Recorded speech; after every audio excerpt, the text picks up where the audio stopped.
Hello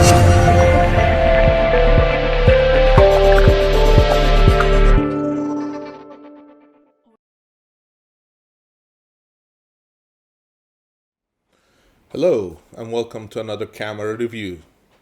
Today I want to look at Sony A7S Mark III.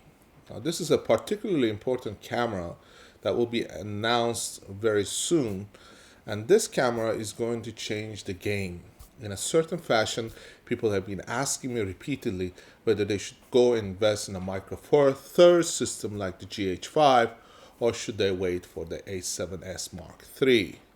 Now, first of all, I want to make it clear that the A7S Mark III will come after A7 announcement and the A7R announcement.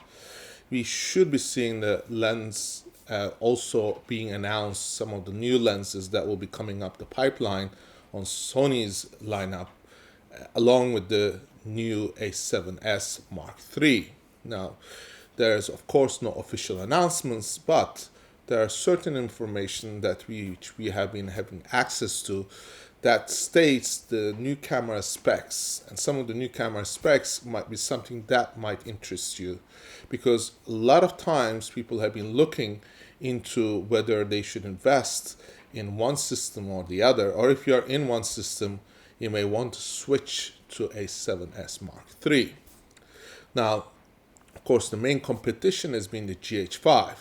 Now, the main difference between the GH5 and the Sony system is two parts. One is the new GH5 has, of course, a higher recording rate, which is 4096 by 2160, which is the DCI, which is the cinema standard for the 4K. Now, the A7S Mark II has 38, I think it was 3840. 3840 by 2160. So what that means is that you are having a UHD 4K. So UHD 4K is not the same as the 4K that is in the GH5. So if you are attempting to find a medium in which you are going to make feature films, it is important to have the 4K DCI, which is the 4096. Now, having said that, of course, what is Sony going to do is going to announce the new camera with that specs. So we are going to have the 4096 as part of the recording capabilities of the Sony A7S Mark III. Also, an important consideration is the slow motion. Now, as you know, GH5 has the recording capabilities of the 60 frames. And we are going to see that on the Sony S Mark III. Of course, S7 has been a very good camera. It has a very nice sensor. It has a very good log algorithm, so you can use the S-Log2, S-Log3. Now, that, of course, is going to be one of the advantages that comes with Sony. So a lot of people, as I said, have been asking if they should go and wait till they get that Sony, or they should invest in GH5. Now, it is very important to know that up on the next few months, we have the summer months, which means that if you are not going to be investing in the Micro Four Thirds system, then you are somewhat limited in terms of your possibility of other cameras. If you already own, for example, a Canon 5D Mark IV, or Mark III, you can continue using those cameras until the new camera is announced. Now, of course, Sony is going to give you a very wide range of dynamic range. So I'm expecting the dynamic range to be around 12 to 13 range. Now, if you look at the GH5's dynamic range, it is somewhat limited to 10. So what does that mean is that you are going to have, you're going to lose some of the shadows, and you're going to lose the gradation of those shadows when you are looking at the GH5 images. Now, with good lighting, of course, it's going to look as good as it could possibly, but if you are having a low light shot, or if you are using the shadows as you would do in feature films to create that cinematic look, you of course would want to go with using a camera that can capture those dynamic range shadows. And that's why, for example, when you're using an array, you have like 15 stops of dynamic range, or you're using a red, you also have those dynamic range, and that creates that cinematic look because you see all these tonalities. Now, of course, GH5 is a spectacular camera because it is very compact, very light, and you can do incredible documentaries. If you are into the documentary type of person, you want to shoot music videos, it does more than that. And of course, the slow-mo is going to help you. If you go into HD, which I think is the obsolete technology now, which everything now having 4K, then you can slow it down to 3 times the speed of normal movement, and that is going to give you that look that very modern. And the new generation of viewers, like the YouTubers or the Vimeo people, they like that 30 frames per second, no blurring of the motion or anything.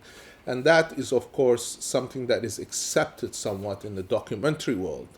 But if you are going to go to feature films where you're going to have 23.97 as the frame rate, the 24 frame as they say, then you are going to want to have a camera that can actually give you great images even on low light terms.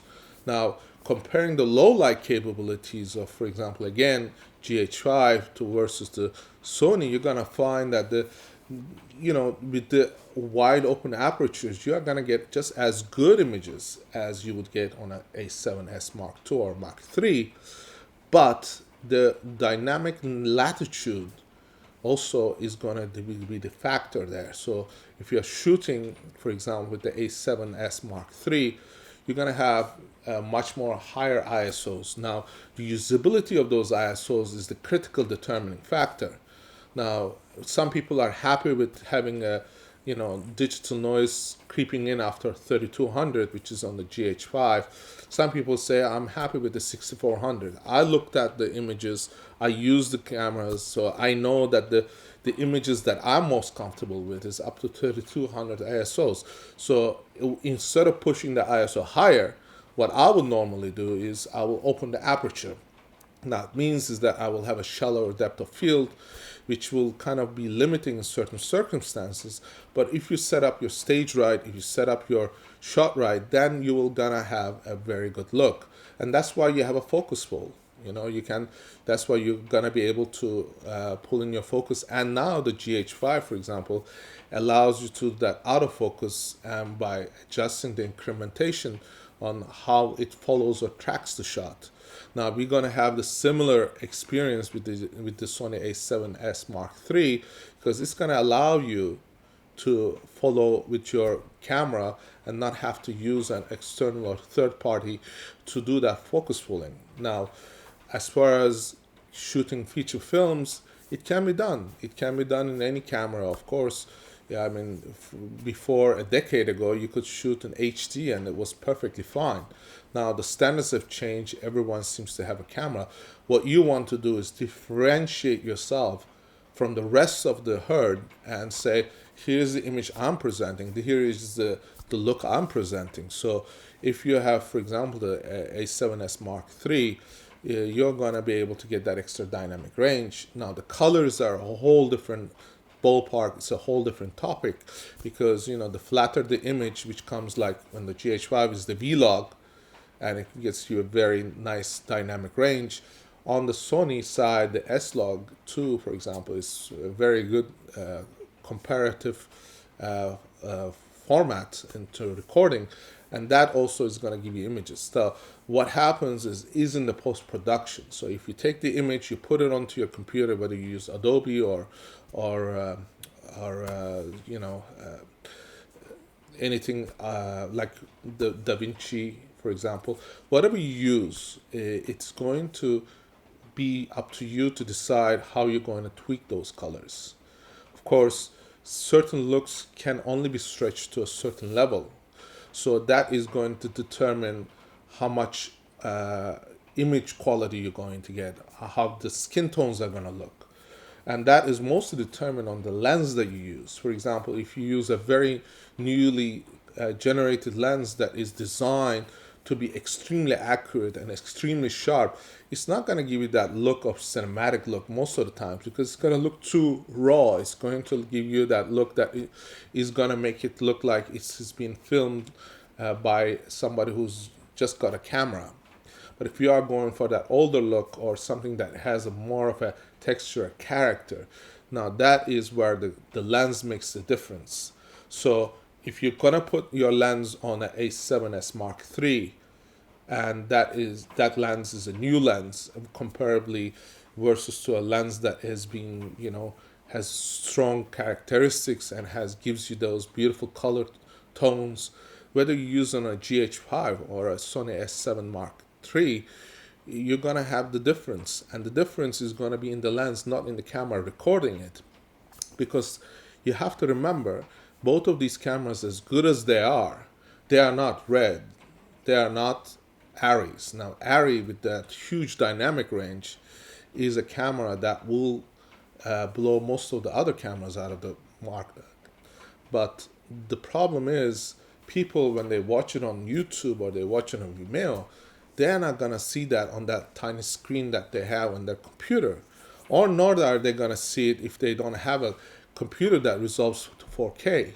But now if you take that image and project it onto a large screen, or if you watch on a big screen or a TV, now that is going to make the difference. So if you are a filmmaker and shooting for film, for feature film, your best bet is to make sure you captured everything.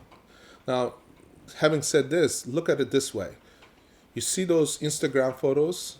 They could be out of focus, but they're so tiny that those tiny images, they don't look out of focus. But if you blow it up, most of the times they don't look as good.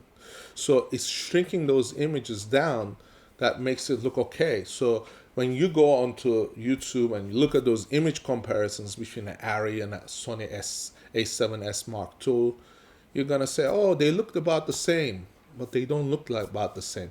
If you're going to use it properly.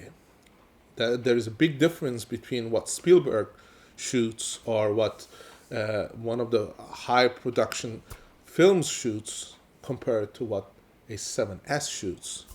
I mean, if a 7S was as good as all the other cameras, then we would just go say, okay, we're just going to shoot that one. Why not? Because it's lighter, it's smaller, you can use it more efficiently. You can put it in the corners that it would be impossible to film. And, that's why they cut up walls. So, again, as I said, coming back to the camera, A7S Mark III is going to be a breakthrough in terms of offering that 4K cinema quality of recording capabilities. We're going to have the 60 frames, so you're going to have your slow-mo. And if you are a capable user, if you are able to use that camera efficiently, you should have no problem making good film or a good feature film. Remember, Tangerine, one of the good films that was made a couple of years ago, was shot on an iPhone. And they managed to pull it off. So it is a way of knowing how the camera works, also knowing the limitations of the camera, and most importantly, knowing how to choose the lens. I hope you have enjoyed this review, and I look forward to seeing you in our next review. And please do remember to like and subscribe to our channel. And of course, if you feel inclined and you've enjoyed these reviews, you can make a donation. I thank you for watching.